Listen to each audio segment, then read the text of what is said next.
Me da mucho gusto saludar a Valeria Moy, directora del Observatorio México. ¿Cómo vamos? Valeria, muy buenos días. Entregaron el paquete económico 2017. ¿Qué nos puedes comentar? ¿Dónde debemos de poner los ojos? ¿Dónde estarán las discusiones? Muy buenos días, Valeria. Muy buenos días. Mira, este paquete, como ya no fue sorpresa, o sea, ya se había estado platicando que se iba a presentar un paquete económico con relativa más austeridad, y el término de austeridad, como todo, es muy subjetivo, y ahorita platicaremos un poquito más de eso, con estas instrucciones del presidente, ya sea al secretario de Hacienda anterior, al doctor Videgaray, como al secretario nuevo, a Antonio Meade, que tenía la instrucción presidencial de que teníamos que lograr un superávit primario de 2017. Y la única forma de lograr ese superávit primario era básicamente recortar el gasto. Entonces se ve un presupuesto de acuerdo a este principio. Es un presupuesto relativamente austero, y me gusta usar el término relativo, relativamente austero. Y en realidad todo lo que está dentro de este presupuesto, los detalles de este presupuesto, será lo que iremos viendo en los próximos días en esta negociación. Empezamos a ver cosas curiosas, ¿no? Por ejemplo, se ha publicitado mucho este recorte, que en realidad yo no entiendo por qué se le llama así, es algo que a mí me conflictúa, un recorte de casi 240,000 millones de pesos, cuando en realidad no es así, ¿no? Y si lo comparamos contra lo aprobado el año anterior para 2016 frente a esto que se acaba de presentar para el 2017, la disminución es únicamente, y lo digo únicamente con sus asegúnes, de 84.2 miles de millones de pesos, ¿no? Entonces, pues tenemos estas complejidades a la hora de entender los números. De todo este gasto del gobierno tenemos gasto programable, que es el que sí se puede mover, y tenemos gasto no programable, que es el gobierno no puede hacer nada al respecto, ¿no? Entonces, dentro de todos estos pequeños detalles del presupuesto hay cosas que llaman la atención. Siguen aumentando las participaciones a los estados, aumentan en 5.3%, y a pesar de que se había dicho que la mayoría del gasto, del recorte, iba a ser en gasto corriente, pues vemos las áreas que son más afectadas, que son educación, comunicaciones y transportes, y el sector salud. Entonces, yo creo que incluso aunque sea en gasto corriente, pues estas son áreas que a mí me parecen cruciales para el desarrollo económico, y que habrá que ver y habrá que ir detallando exactamente con mucha puntualidad y mucho detenimiento dónde están los recortes específicos. A mí me parece un tema de mucho detalle, es muy difícil analizar así a primera vista, a golpe de vista, porque en los detalles es donde se van a encontrar las consideraciones importantes. Valeria, sobre las perspectivas, crecimiento para el 2017, el tipo de cambio, mezcla mexicana, el crudo de exportación, la plataforma de la misma, ¿cómo ves estas estimaciones?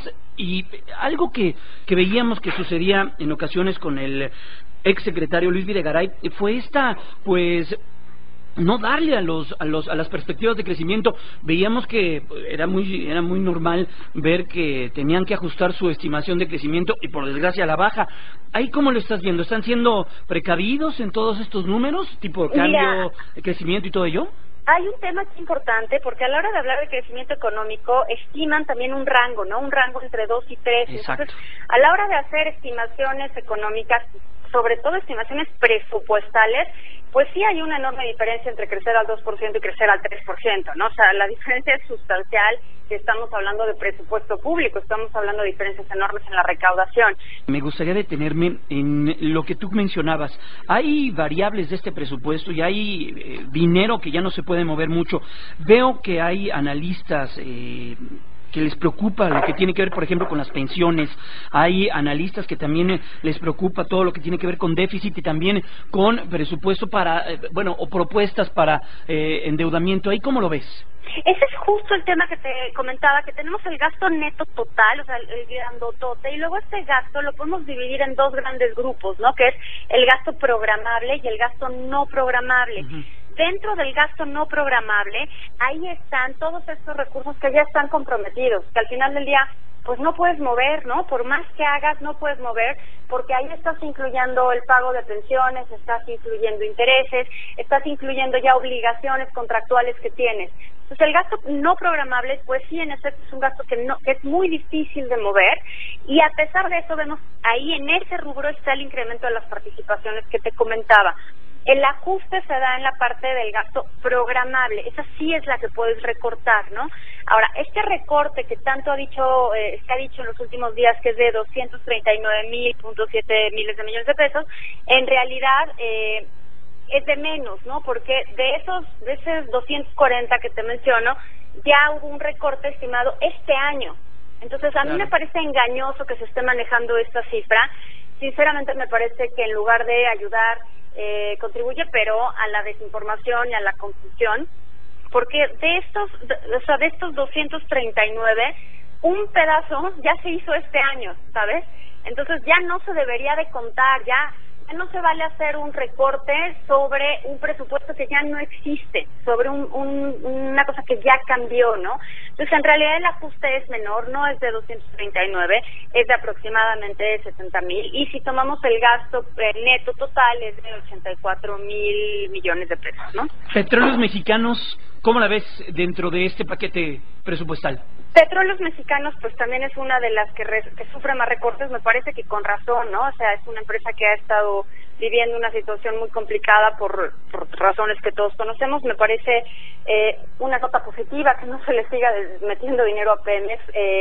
La forma en la que gastamos en el sector energético, por lo menos en términos de recursos públicos, ha sido profundamente ineficiente. No hay mucha evidencia, con muchos estudios. El CESP ha hecho muchos estudios al respecto, donde demuestra que todo el gasto que hacemos nosotros a nivel público, gasto de gobierno en el sector energético, en lugar de darnos como economía, nos quita, nos resta producción. Entonces, en ese sentido, si gastamos tan mal, pues mejor gastar menos, ¿no? Estamos platicando con Valeria Moya, ella es directora general de México ¿Cómo Vamos? Valeria, esta discusión, lo que se va a vivir en el Congreso de aquí a mediados de octubre, después se manda al Senado de la República, todo tiene que quedar listo para el próximo 15 de noviembre.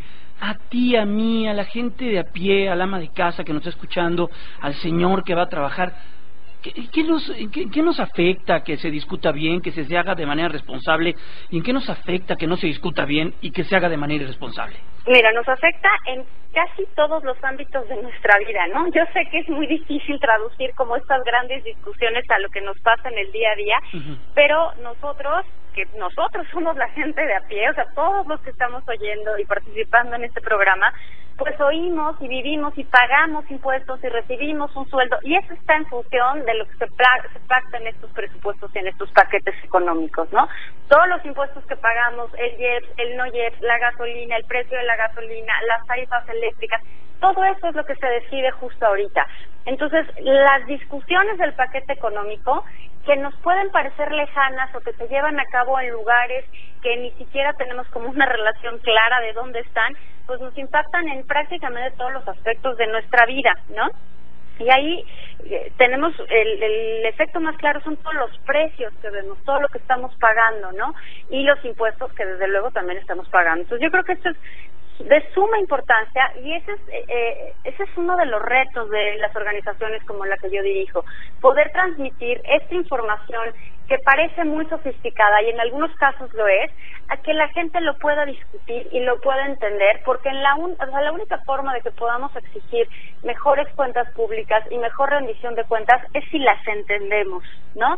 Entonces nosotros, por ejemplo, ahorita en México ¿Cómo Vamos? Estamos metiéndonos a nadar a los datos más chicos, a los datos que están ahí revueltos en este gran paquete económico, para tratar de ir desmenuzando los detalles y presentarlos de forma más comprensible a toda la gente a partir de estos días, ¿no? Empezaremos este fin de semana y a partir de toda la semana que entra. Valeria, una última. Los riesgos que corren al intentar hacerse de recursos, vemos y hemos escuchado largamente que no habrá nuevos impuestos, pero puede existir el riesgo de que le metan mano a los impuestos especiales, a producción, estos conocidos como IEPS, artículos o a productos que son azucarados y a todos estos. Sí, a lo también... básicamente a lo que se ocurra, ¿no? O sea, porque exacto. En realidad es a lo que sea. ¿Eso puede existir ya en el terreno del Congreso? Sí, eso puede darse. Yo creo que no se va a dar, a lo mejor alguna pequeña modificación en IEPS.